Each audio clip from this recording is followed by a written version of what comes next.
हिंदुस्तान में अगर सिनेमा के क्राफ्ट की बात की जाए तो वो काफ़ी इम्प्रेसिव है और जो यंगस्टर्स हैं उन पे जो सिनेमा का नशा है, एक्टर बनने का नशा है, वो काफ़ी पुराना है। तो इसी तरह एक रेप्यूटेड फिल्म एक्टिंग स्कूल यहाँ पे आ रहा है मोहाली में, जिसका नाम है माई ड्रीम एकेडमी। और इस वक्त मेरे साथ मौजूद है इस देश के एमिनेंट डायरेक्टर सुधीर मिश्रा, जिनसे हम बात करेंगे एक्टिंग स्कूल्स कितने इंपॉर्टेंट होते हैं। Welcome to Day Night News sir. Hi. First of all would like to know, जिस तरह के ये एक ऐसा क्राफ्ट है जो कि क्रिएटिव मीडियम है, जिसका जो कि स्किल्स पर डिपेंड है, मगर अगर फिर भी एक्टिंग स्कूल्स की बात की जाए तो हाउ इम्पोर्टेंट इज इट? मेरी देखिए क्या होता है। एक बच्चा जिसको माहौल नहीं मिला है, जिसको फ्रेम ऑफ रेफरेंस नहीं मिला है, ऐसे एक्सपोजर नहीं मिला है, उसको एक एक्टिंग स्कूल में आप क्या सिखा सकते हैं? आप उसको एक्टिंग स्कूल में उसकी फितरत तो नहीं बदल सकते। उसको आप सीखना सिखा सकते हैं। आप एक्टिंग को कैसे सीखो, क्योंकि सीखना तो कभी बंद नहीं होता। तो what you can teach is the methodology of learning, कि एक एक्टर जब आप बनते हो तो क्या चीज़ें इंपॉर्टेंट होती हैं, क्या ऑब्जर्वेशन किसको कहते हैं, रिसर्च कैरेक्टर को कैसे करते हैं, तुम किस तरह के एक्टर हो, तुम्हारी तुम्हारे स्ट्रेंथ्स क्या हैं, ये चाहे आप उसको बताएं चाहे वो खुद डिस्कवर करे उसको। तो एक प्रोसेस ऑफ सेल्फ डिस्कवरी में आप उसकी मदद कर सकते हो एक्टिंग स्कूल के ज़रिए। और आज जबकि इतना माहौल अच्छा होने वाला है, और डिजिटाइजेशन की वजह से हर इलाके का सिनेमा बढ़ेगा, फिल्म मेकिंग बढ़ेगी, थिएटर बढ़ेगा, हर चीज़ बढ़ेगी। एक रीजनल जो शक्तियाँ हैं वो अब they are finding their voice, एक अपना आइडेंटिटी सबकी बन रही है जैसे कि बननी चाहिए। तो वो फिर उस वक्त हर इलाके में एक होना चाहिए ना एक्टिंग स्कूल। ये दायित्व मेरे ख्याल से है बड़ों का छोटों पर, कि आप उनको वो माहौल दें, उनको वो एक्सपोजर दें, ताकि यहाँ या जहाँ का भी एक लड़का अपने आप को कहीं कम ना समझे किसी बहुत सो कॉल्ड, मैं तो उसको सो कॉल्ड ही बड़ा शहर बोलूँगा उससे, है ना। तो एक्सपोजर बहुत इम्पोर्टेंट है, फिल्म इंस्टीट्यूट्स बहुत इम्पोर्टेंट है। और ये बहुत अच्छी बात है कि इतने अच्छे टीचर्स लाए हैं ये लोग, जैसे कि यशपाल शर्मा, जैसे कि आदिल हुसैन, जैसे कि दीप्ति नवल। इस तरह के लोग अगर आपको होंगे, अगर नीलमान सिंह, ये सब लोग जो हैं वो दे आर रियली गुड। तो एक असल लोगों को अगर आप लेके आए जिनसे अगर तारुफ होगा बच्चों का, तो बहुत सीखने को मिलेगा। और यही कारण है आप भी सिटी ब्यूटीफुल चंडीगढ़ में आए हैं। हाँ, बस ये मतलब मुझे तो लोग पसंद आए, जो जिस तरह का माहौल है वो पसंद आया, वो टीचर्स पसंद आए। तो मुझे लगा ये कुछ असली बात हो रही है। हाँ। अच्छा सुधीर जी, इस बार जो यूनियन बजट की अगर बात की जाए तो वो भी काफ़ी अहम रहा है, मगर ये हर बार फिल्म मेकर्स को उम्मीदें होते हैं, फॉरेन फिल्म मेकर्स को सब्सिडीज मिलती हैं, इंसेंटिव मिलते हैं, मगर यहाँ पे ये निराशाजनक हर बार रहता है। तो आपका क्या कहना है इस पे?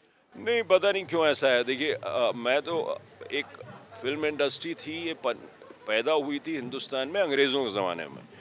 तो आप उस पे ज़्यादा टैक्स लगाते थे, आप उस इंडस्ट्री को कंट्रोल में रखना चाहते थे। तब आपने एक एंटरटेनमेंट टैक्स जैसे एक टैक्स रखा, जो कि मतलब क्या मतलब है? अगर मैं लोगों को हँसा रहा हूँ तो उसका टैक्स क्यों होना चाहिए भाई? लोगों को हँसने का टैक्स क्यों होना चाहिए? या लोग कोई सीख पा रहे हैं या सिर्फ महज 2 घंटे ठीक से बिता पा रहे हैं, तो उसमें टैक्स क्यों? आप उसको क्यों ख़त्म कर रहे हैं? आप जो हम में से पैसा कमाए उसको टैक्स करो। तो अगर मेरी फ़िल्म 5 करोड़ का खर्चा है, 10 करोड़ का खर्चा है, अगर मेरी फ़िल्म 50 करोड़ कमाए, तो 40 करोड़ पे टैक्स होना चाहिए, जैसा कि हर चीज़ पे होता है।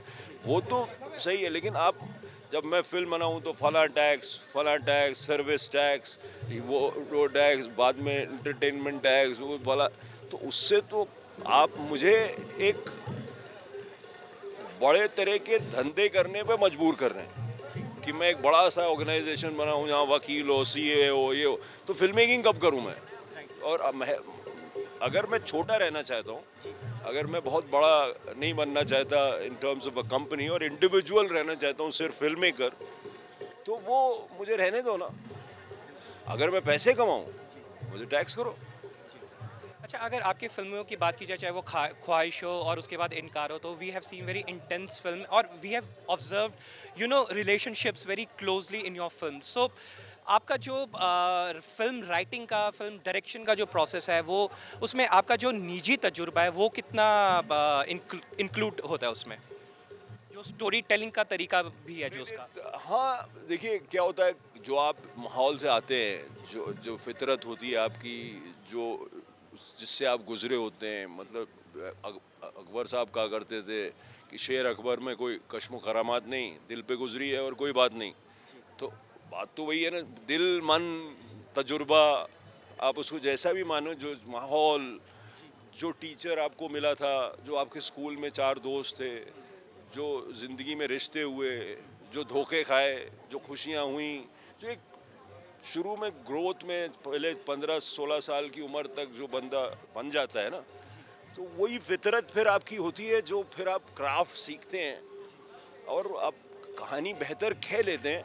लेकिन वो कहानियाँ जो आप कह सकते हैं बेहतर, वो आपकी फितरत से मजबूर होती हैं, वो कुछ वही सुनाना आपके लिए बेहतर होता है। और जैसे कि सुधीर मिश्रा के जो फ़िल्मों का इंतज़ार रहता है, अलग-अलग हमने जॉनरा देखे, अलग-अलग कहानियाँ देखी, तो इस बार क्या लेके आ रहे हैं आप? मैं एक पॉलिटिकल थ्रिलर बना रहा हूँ, एक रोमांटिक बेस है उसका बहुत स्ट्रॉन्ग, और दो रिश्ते हैं, एक आदमी औरत का, जो मेरी फिल्मों में अक्सर होता है, बट वो कुछ एक पॉलिटिकल माहौल में है, जहाँ वो एक इश्क जो है वो टूटता है, और पॉलिटिक्स उसको कैसे अफेक्ट करती है, और फिर वो उसमें किस चीज़ों से वो गुजरते हैं, दो जो कैरेक्टर्स हैं। तो एक फिल्म का नाम नहीं रखा है, इसलिए मैं ज़्यादा बोल नहीं पा रहा हूँ, लेकिन कोई कास्टिंग वगैरह अभी तक फ़िल्म हाँ, वो एक अनुराग कश्यप, मेरा एक ज़माने में कहा करता था कि सुधीर मिश्रा से बहुत इन्फ्लुएंस हुआ, आज मैं बहुत इन्फ्लुएंस हूँ उससे।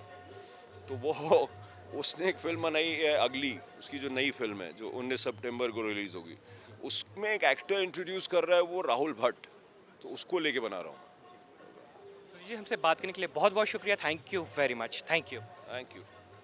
ये थे हमारे साथ सुधीर मिश्रा, जिन्होंने बताया कि इस एकेडमी के साथ जुड़ना उनके लिए भी किसी खुशनसीबी से कम नहीं, क्योंकि इस एकेडमी की बात करें, यहाँ के स्टूडेंट्स को काफ़ी टैलेंटेड वेटरन एक्टर्स से सीखने को मिलेगा। और अब देखना ये होगा कि सुधीर मिश्रा की जो अगली पॉलिटिकल फिल्म है, लोग उस फिल्म को कितना प्यार देते हैं। कैमरामैन मुकेश पांडे के साथ जयदीप पित्रा, day and night news, Chandigarh.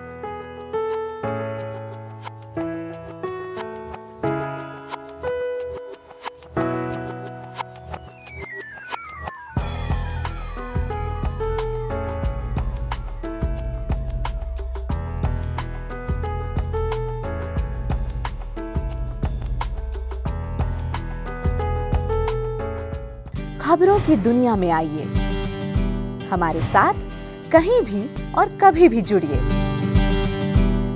हम मिलेंगे फेसबुक पर, हम दिखेंगे यूट्यूब पर, हमें फॉलो कीजिए ट्विटर पर। खबरों के साथ बने रहिए रात दिन।